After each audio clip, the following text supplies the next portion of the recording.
All right, we are live for another edition of our weekly Friday market update. Every Friday, I take a look at the most recent data on the MLS, along with any sort of headline articles that I find that may impact the local real estate market. If you have any articles or any sorts of things that you find online and you want me to review it, I'm happy to do that, and I'm happy to cover it at my next video, and that way you can get my personal thoughts of any sort of article that you may read, whether it's a positive sign or a negative sign. I'm happy to give you my thoughts as to what is happening for that. So feel free to send that out to me. My contact details will be below. However, before we begin, I'd love to just do a quick mention. If you're tired of renting in the Bay Area, or you're a homeowner looking to do a potential trade up for a bigger home, or you're a real estate investor, I would love to connect. Click on the Calendly link below and let's set up a time to talk. It's never too early to start up with a game plan. Without further ado, let's just jump right into it.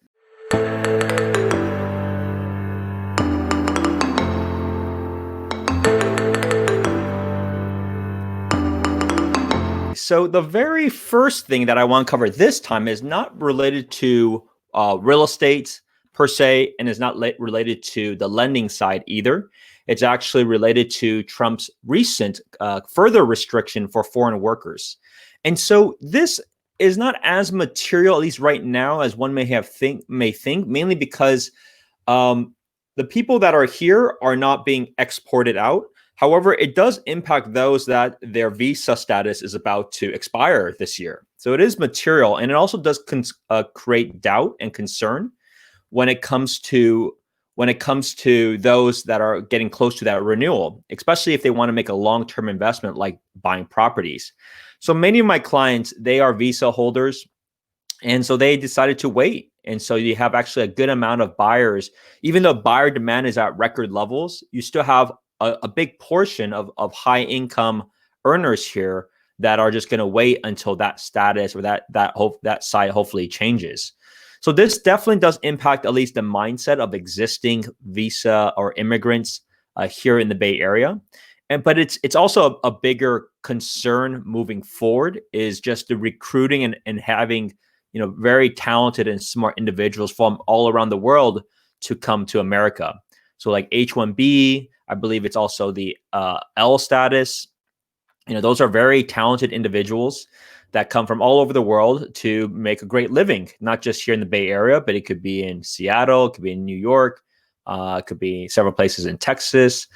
And so it's a longer term impact, and a lot of it is political. So we will see what happens over the course of the year as to how this shapes up. And of course, the election period, if Joe Biden wins, then I think there's going to be a big change for this process from an immigration perspective. But if you have any questions related to this, it's always best to contact your local immigration attorney to kind of give you the different options.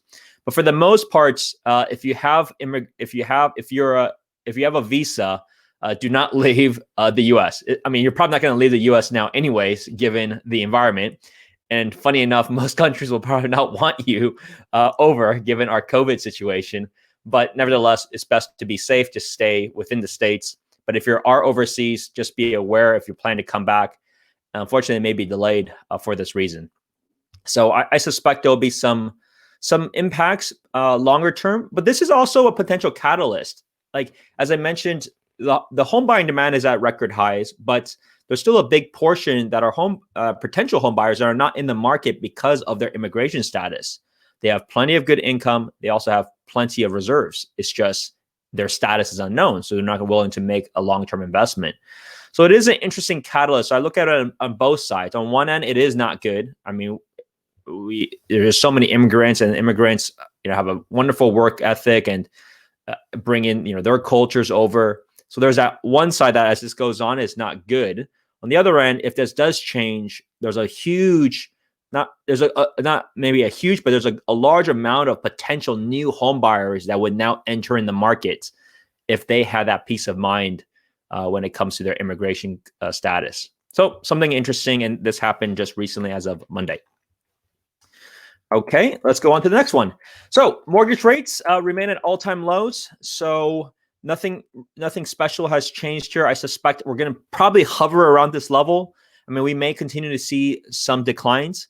And quite frankly, every bank is going to be different right now. So some banks are just not as competitive given their exposure to certain markets and how they view their risk assessments, but also how they want to factor in the refinance side of the business.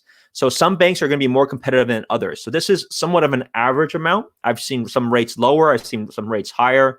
It just really depends on which bank you use. So just be aware, even though this is the average, it may not be what you might be able to get. So just something to be aware of. But mortgage rates still remain at record low figures. Now, purchase apps actually fell for the first time in 10 weeks. So the activity and refinance are still much higher than a year ago. So I look at this as we'll see over the next few weeks what this actually means in greater detail, because there was a huge spike over the weeks. And so now if we had a decline relative to the previous weeks, it may be because a lot of the people had already rushed out and done it. However, from a year-over-year perspective, given what has happened this year versus if you think about what happened last year, which is a fairly normal year if you were to think about it, applications and activity are still much higher than the previous year. So I would be interested in seeing this figure over the weeks because it has a 10-week run-up. So it'll be interesting to see, well, is it going to slow down in terms of new applications or what will happen moving forward, or if it'll continue to decline. So it'll be interesting to see this figure, but it's at this time, after an incredible 10-week run-up, especially over the last 2 weeks, which was a huge skyrocket up, maybe we'll see some applications slow down. Now, this was the interesting part. I actually had a data pulled from Monday that actually showed the mortgage forbearance rates had declined over the last 3 weeks, as you can see. But because I just saw this come out today, this morning, as I was getting prepared for this session, I decided to put the latest so that you guys have it. So it's very interesting to see that mortgage forbearances are actually rising after a 3-week decline. So over the last several weeks, the economy was opening up again. People were getting more confident, and the rates were declining. However, now it actually has increased. So a couple of things because of our local Bay Area market that I want people to be aware of is, so number one, for those that are in forbearance, it'll be interesting to see actually what will happen over the next 2 or 3 weeks. And the reason why I say that is because right now, even those that want to get out of forbearance, it's actually quite hard to get out for most banks, because many banks, such as like Wells Fargo, they don't, even if you're ready to pay like over the last few months, they wouldn't even want you to pay. That's for whatever reason how they wanted to set it up. They basically say after end of June, your next payment will start. So even if you were in forbearance and you had the ability to pay, you didn't even have an option to pay. So it'll be really interesting to see what happens after end of June. So hopefully by next week, we'll be able to see some results, but maybe about 2 weeks, because then you'll see, okay, well, is it going to keep rising, or will it have a big decline because now people could get out of it at that point? So that's the interesting part. The other thing I'll bring because of the Bay Area market is understanding like what is the percent of these types of loans. And so you can see the larger majority of the forbearance shares are FHA loans, which are generally like a 3% down programs. There is a cap of how high you can buy, which is about like mid 700s in terms of price points. And then you could also see VA loans was up by a higher amount. So these two combined was about 21, 22%. So a majority are these types of loans, and VA loan, I believe, is like 0% down. So these people, quite frankly, have very little skin in the game relative to putting money down. And so I suspect those markets that have more of those types of buyers, given the price points, would be more affected than others. So just something to be aware of when it comes to breaking down, like, where is this? Is it like jumbo loans? Will it impact Bay Area more than other markets? Looking at this, a majority are the ones that have very little percent down. Now, the other concern when it comes to the little percent down is when I talked about from a previous video, most of the people in forbearance actually have their equity is only 1 out of 10 has less than 10% equity in their home, which is a very small amount. But given these people, if they bought a home recently, like a VA would maybe have potentially 0% or zero equity in their house if they bought recently. An FHA would have 3% if they bought very recently. So those would be very susceptible to challenges and issues because they have way less skin in the game to walk away if something really does go bad and they can't afford payments. So kind of be aware of that. Now that percent is extremely low because this does not say, hey, look, these are VA loans or FHA loans over the last year. I mean, it could be over the last 10 years, and over the last 10 years, equity is extremely high. So something to be aware of, but this is an interesting figure. But I would keep an eye out on this over the next at least 1 week, but if not 2 weeks. In 2 weeks, if the rate, if it continues to rise, then I would have a very different view of what's happening. But like I said, it goes back to the local area and who it affects. But something to be of note of interest. So the luxury market is bouncing back, and it's interesting because the luxury market of how they determine it is anything above $1 million. And so here in the Bay Area, that's it's fairly common that most houses are over $1 million. So a lot of houses here are considered luxury from that standard, but it makes sense, right? If you think about the effect of COVID and the shelter, it was a unequal effect, right? It hurt the retail space. It hurt small, medium-sized businesses a lot. But white collar, especially engineers, data scientists, people in sales and marketing and operations for companies that are in tech, it wasn't nearly as impacted as some of these other industries. But at the same time, those kind of industries like white collar jobs are the ones that typically have a higher income. So it is somewhat skewed. So it's not a surprise to see this. And if you've been watching my videos over the last several weeks, if not months, you had easily seen this information at that time. So many of you guys know, and I'm actually going to pull up a chart this time so you can actually visually see for yourself, like where are we at relative to over the last several years, over the last 3 years. So you'll be able to see how it is. But in general, as a general US home market, prices went up 5% in April despite the pandemic. And actually, interesting enough, a lot of the, I would say, more expensive areas tend to do well. So in this case, Colorado, Seattle has done well. New York hasn't done well, so that's the one caveat. But the Bay Area has also done well, and we'll go over and I'll show you how are we trending year over year, because in the past I've been showing how we were trending over the last 12 months. So we'll see that momentarily. Sales of new houses spike in May on low rates. So this is actually more related to new construction homes. So new homes. And so this is actually happening quite a bit. So I have several clients that I just helped get in contract this week. So congratulations to those buyers. And those are new homes. Most of the new homes have always been in less dense areas, given there is more land for them to develop. So even though they could be a condo, they could be a townhome, they could be a single family, majority in the Bay Area are going to be more condo townhome styles, given the price point, but also given how they can efficiently use the land space, and also because of the demand of that particular space. But it is interesting to see. Now, some people are expecting or hoping that new construction prices may drop. Here is kind of how it works, just so you know, when it comes to new construction. They're going to have a list price, and they'll market at that. And depending on the floor plan and the unit, they may or may not be interested in lowering the price or obtaining offers. So if they're selling like crazy, so I had one that just selling like crazy, they don't even want to even discuss any sort of possibility of going lower because they don't need to. They're selling fast enough. So there's different areas that are like that. There are other areas that inventory may be already ready to move in.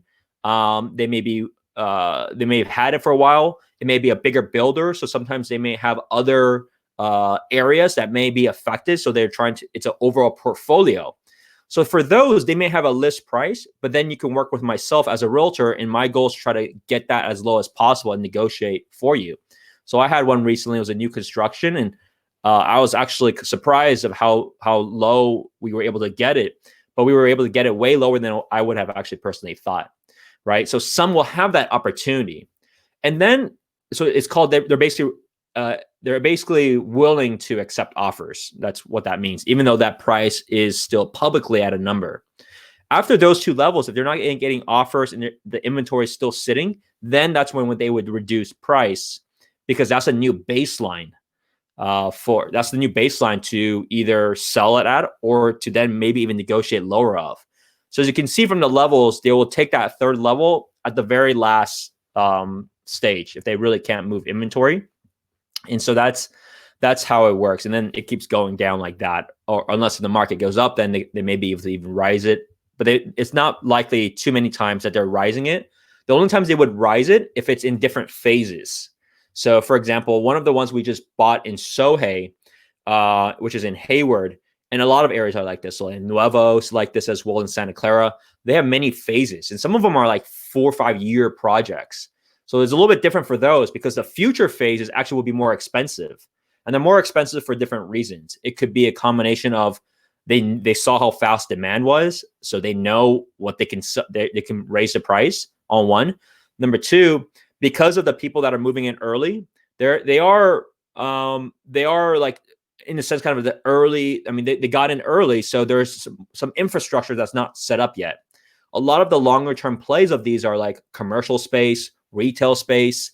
It could be like a giant park. So you have a lot of amenities that are not set up yet. So you're basically buying ahead of those amenities being built. And then over the years, those will get added. But in the meantime, you had the benefit of going early, and then you have the benefit of buying the home at a cheaper price, right? So those are some of the things when it comes to new construction as why prices tend to go up over time, not just because of the market, but also because of the risk from a builder, but also the risk of the buyer going in at an earlier stage. So there's something to be aware of. Okay, so let's go ahead and take a look at the data. But before we do that, if you like this video, be sure to hit that like button. Also, be sure to subscribe if you're watching this on YouTube, and hit that little bell. That little bell allows this notification of any of my new videos. It'll come up, and then it'll show up on your feed. And so as you may notice, I do about 3 videos a week, Tuesday, Wednesday, and Friday. And so be sure to hit that subscribe, hit that little bell, and share it with your friends. I hope this is very valuable for a lot of people. I've got several different calls from a lot of people that I've never met before. So I appreciate you guys tuning in, and I'm glad this is of value. Hey, so this is San Mateo Residential. So every week, I basically pull the numbers from Friday to Thursday so that you can see what is happening on a week-by-week basis. I also just left what the figures were from a pre-shelter in place, so you can kind of have a baseline, so that you would know yourself of what's normal, what's not normal, relative speaking. So keep in mind, before the shelter in place, we had a really competitive market. It was red hot, and I'll show you from a graph and a chart perspective of where things were and where things are at now. But inventory has always been low in the Bay Area. So even though we have these numbers of 180, 152, they're still very low relative to how much we would need. And as you can see, this last week, we actually had a pretty big pickup. So that is actually quite a big change that wasn't in place. And this is San Mateo County. That hasn't happened, as you can see, over the last several weeks. You see some list prices decrease, and I'll show you from a chart perspective why that's happening. Some transactions are falling through. It's nothing too crazy, so there's not many reasons for that. Maybe just a change of heart. Maybe some properties are going contingent for various reasons. So it's nothing too alarming at this point. The total contingent and pending, we've hit a high over the last several months. Right now, we're still at levels that are higher, that's going pending contingent than that's hitting the market. So this is a pretty big imbalance still today in terms of the velocity and the speed. And the listing canceled, not much there, nothing really interesting to report on. This time around, what I did was I actually broke down the figures from residential single family and also residential condos townhomes, so you can actually see the result for yourself. You can see May was an incredible month. We actually hit record highs, actually all-time record highs, not just record highs over the last 12 months. You can see the general charts and the trends of how things have reacted over the 12 months. So May was intense. And then June initially started off with that, but now it has dropped back down.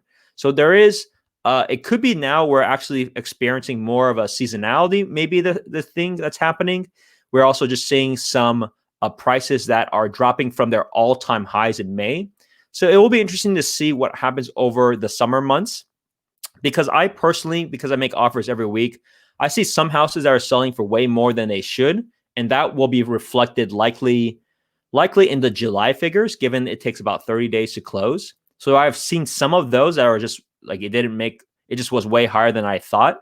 And then I've seen some that are fine, like there's nothing wrong with it. So at about fair market value or maybe slightly below.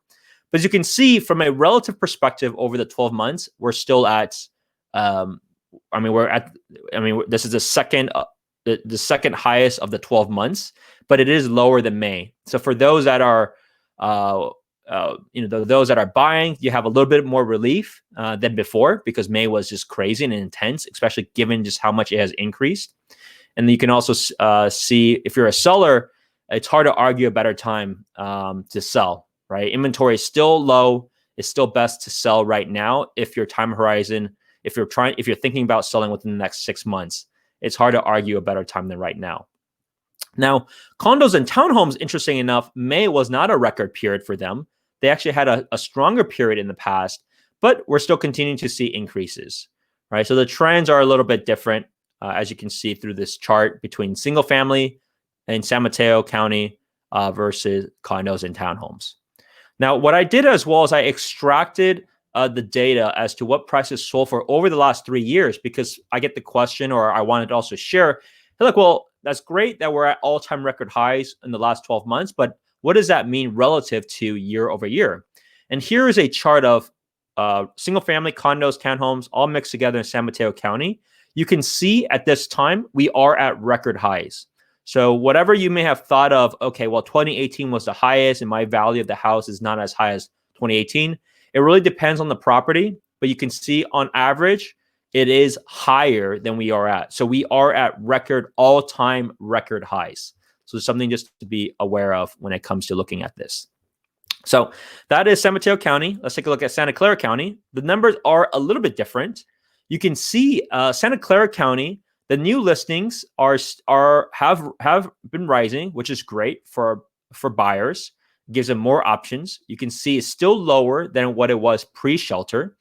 List price decreases has declined over the weeks, which is a different than the trend and the activity of San Mateo County. Transactions fell through, like it's somewhat similar, nothing too crazy to see here. But you notice that the number of contingent pending in Santa Clara County is very high. I mean, you see these numbers, these are higher than it was pre-shelter, like way higher, like even over the last several weeks. And yet it's still higher than the amount of new listings coming in. So what does that mean? It means a combination of things. Because the price point is lower relative to like San Mateo County, which is the highest price points in all of the Bay Area, there is more options for them. And also you generally get more space. The properties in Santa Clara County tend to be a little bit newer than those in San Mateo County. So it's just something to be aware of and interesting to see. Now, for what happens with a price perspective. So as you can see from a price perspective, this is for single family houses, has actually continued to increase. So it's not like San Mateo County. The price range for a single family is about 1.65 these days. You can still, even in June, it's still a steady increase than it was before. So that's what's happening in Santa Clara County. And for condos and townhomes, it's actually been relatively flat through the year, which is kind of good for buyers because and it's good for sellers because it's, when you look at comps, it doesn't have as much of a wide fluctuation. So if you look at properties that have sold, over the last 6 months, and it's about, what it is, you can say maybe over the last 6 months it's been a little bit higher. It just makes it a lot easier to determine what the fair market value of a Santa Clara County condo and townhome would ultimately go for.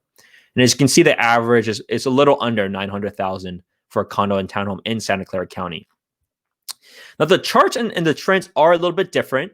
In Santa Clara County, they actually had the highest time, similar time as before, but it was actually closer to the earlier parts of 2018.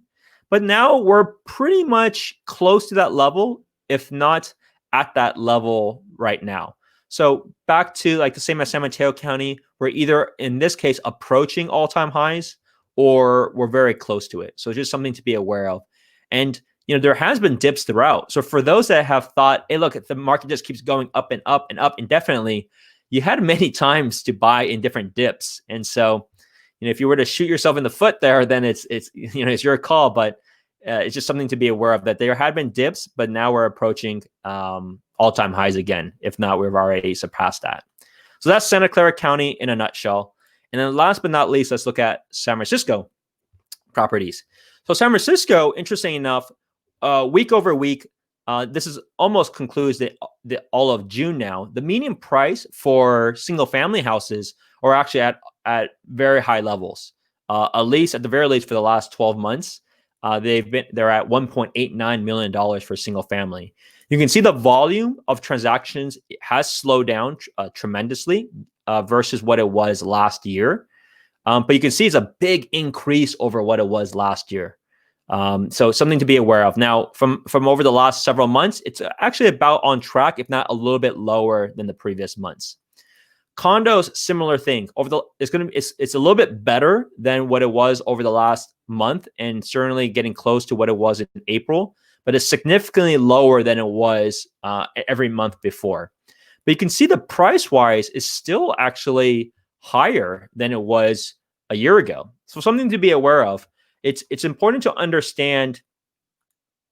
So it's important to understand the difference between the rental market being affected and home prices being affected, because the rental market is actually being affected for various reasons. It's one, people are moving either out of the area altogether. They're either moving back in with their parents, or they are moving to a cheaper rental area, right? However, many of those rentals are figures for like 1-bedroom apartments, 2-bedroom apartments.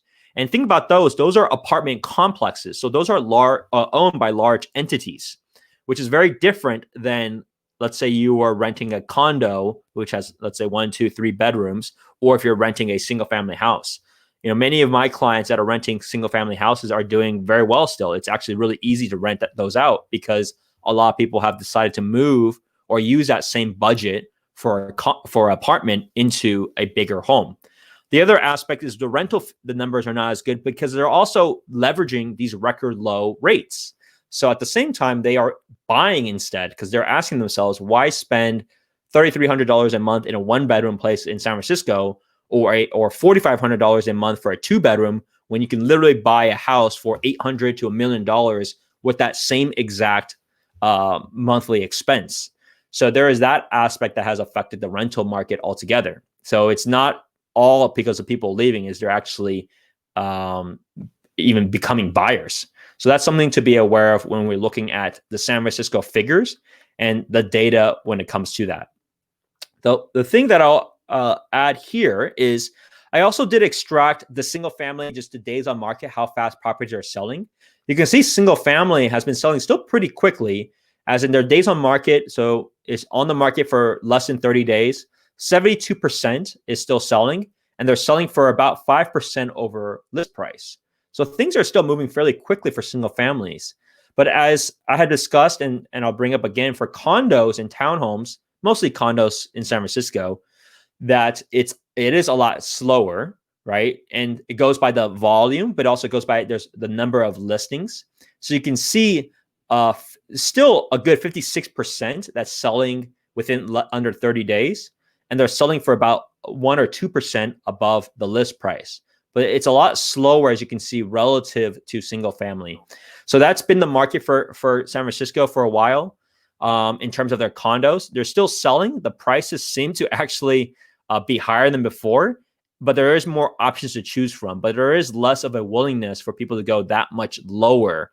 So don't expect too much of a discount, but you can get some discounts, right? So you can see things that are over 30 days, they're still moving, 30 to 60 days, 30% are moving, and they're selling for about 30% less, which is not bad. That's about what it was last year. So if you're able to find a property, don't think it's something wrong with it. It is slower in that market. So it's something to be just to be aware of. So that would go ahead and wrap up our latest edition of our market update. Thank you so much for tuning in. If you found this valuable, please share it with your friends. Of course, if you have any questions or if there's an article that you want me to review for my future episodes, just send me a direct message. I don't have to answer it at that point, or you can send it into, you can leave it in my YouTube link. And other than that, please remember to subscribe and hit that little bell that is at the end, or that is next to the subscribe button. And I will see you at the next one. Thanks for making it to the very end of my YouTube video. If you like the content, please hit that subscribe button. Make sure you hit that little bell as well, since it'll give you notifications of when my next episode is. If you know of anyone that is considering to buy or sell a home here in the Bay Area, I'm never too busy to help more people. Always welcome to have a conversation, regardless if you're ready to go right now or if you wanted to buy 5 years later. Click on that calendar link, and then you'll be able to book an appointment with me and love to have a conversation about your situation. In the meantime, I also do have a monthly newsletter, so feel free to hit that link below, and then you'll be able to get my updates, personal updates that I write once a month in terms of what is going on with the market and some of my latest activities. Hope to see you at the next one. Thank you.